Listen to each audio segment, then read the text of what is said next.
Alaska is not like the other states. It's bigger, colder, and farther away. Most Americans picture cruise ships, fishing shows, and endless wilderness. But that's just a postcard.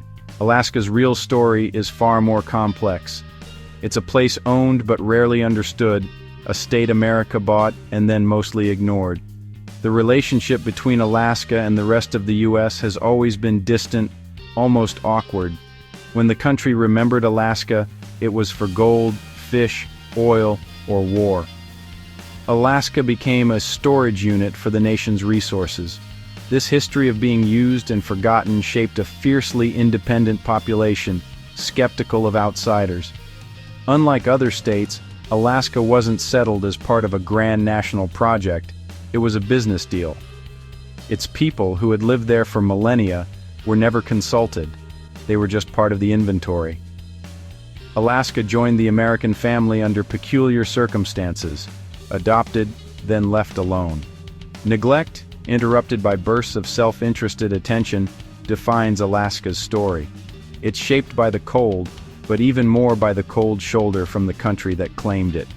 Alaska is a land America bought but never really got to know. Its story is one of distance, geographical, cultural, and emotional. To understand Alaska, you have to see what's beneath the postcard. This is the story of America's great, misunderstood frontier. Long before outsiders arrived, Alaska was home to thriving indigenous nations. The Tlingit, Haida, Yupik, Inupiat, and others built complex societies, deeply connected to the land. They saw the land as a partner, not a resource to exploit. Salmon were relatives, forests were sacred, and every hunt was guided by respect and gratitude. Their survival depended on balance, never taking more than needed, always honoring what the land provided. This was a world governed by reciprocity, not conquest. For thousands of years, Alaska's first peoples lived in harmony with one of the planet's harshest environments. Their world was about to be upended by newcomers who saw the land as a prize, not a partner. The balance was about to break. The Russians arrived in the 1700s drawn by sea otter pelts, brown gold for the Chinese market.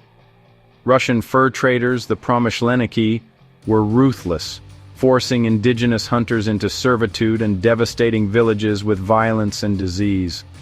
The Russian-American company ran Alaska as a corporate colony, extracting wealth and giving little in return. Sea otters neared extinction, and indigenous societies were shattered. As profits dwindled and costs soared, Russia saw Alaska as a liability. After losing the Crimean War, Russia feared British encroachment and decided to sell. The U.S. was a friendly buyer, and in the 1860s, Russia offered up all of Alaska. For Russia, it was a failed investment to offload. For Alaska's people, it was another chapter of being treated as property. The land changed hands, but the people's fate was never their own. Alaska's colonial era ended with a sale, not a choice. U.S. Secretary of State William Seward saw Alaska as a strategic prize and bought it from Russia for $7.2 million, about 2 cents an acre. Americans mocked the deal as Seward's folly, picturing Alaska as a frozen wasteland. The transfer was unceremonious. The Russian flag came down, the American flag went up, and indigenous voices were ignored. For the U.S., it was a real estate deal. For Alaska's people, it was an invasion by pen. The territory was neglected, with little government or law. Alaska became a punchline, a forgotten outpost. For decades, it languished under distant, indifferent rule. The land was bought but not wanted. Alaska's story was one of ownership without care. It was America's biggest bargain, and its biggest afterthought. The great land waited, unseen and misunderstood. Alaska was ignored until gold was discovered in the 1890s, sparking a rush of fortune seekers. Each boom, Gold, then oil, brought brief attention, then neglect. World War II changed everything. Japan invaded the Aleutians, and Alaska became a military outpost. The Cold War and oil discoveries finally made Alaska valuable to the nation. In 1959, Alaska became the 49th state, not out of shared destiny, but necessity. Alaskans knew they were wanted for their land, not for themselves. This history bred fierce self-reliance and skepticism of distant authority.